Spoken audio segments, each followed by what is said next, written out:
Luke 15:6 says, "And when he cometh home, he calleth together his friends and his neighbors, saying, Rejoice with me, for the sheep that was lost is now found."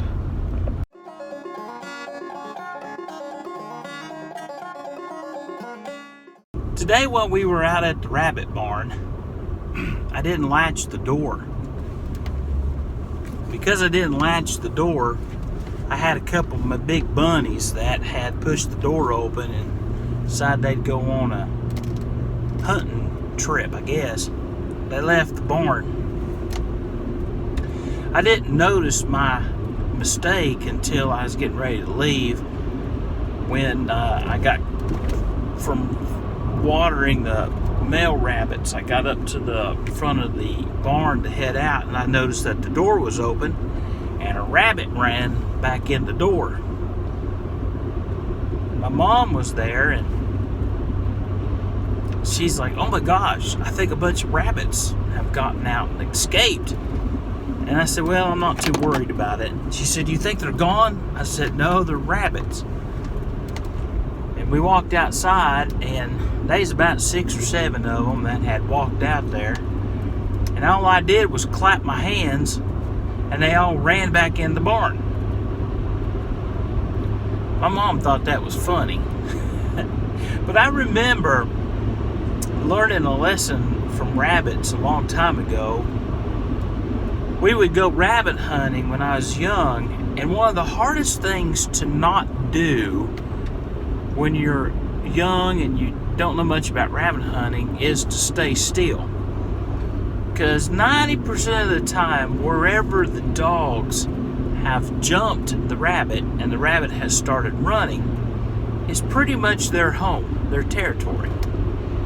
And what a rabbit will do is it will run a giant circle, trying to outrun and to lose the dogs or the predators or whatever's chasing it. They'll run a giant circle, and they'll come back home and get in their hole or their burrow or whatever else they've got that they live in.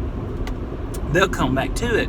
So when your rabbit dogs jump a rabbit, if you will just sit still and wait, you have a lot better chance of shooting that rabbit. You have a lot better chance of harvesting it. If you chase the dogs, if you follow them, you'll never ever see those rabbits. You'll never ever get in front of them. You'll never see them. That rabbit will make a circle and it will come back home. I mean, that's pretty much rabbit hunting 101.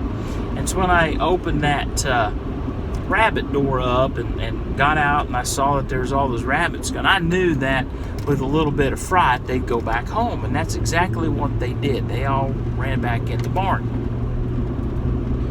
But you know, I reflect upon that, and I remember the words from Luke there about how the lost sheep was gone, and the man went and got it, and he brought it back home.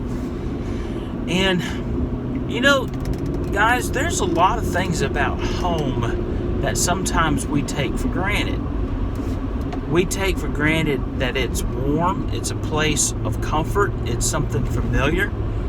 Usually it's a place of safety.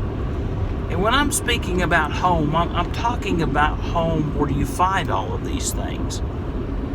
And, you know, rabbits, they run out in the world and away from danger, and they get into all sorts of things that they're not used to. They get out into the world that they're not used to. They start getting into, you know, other rabbit territories and trespassing and all that kind of stuff.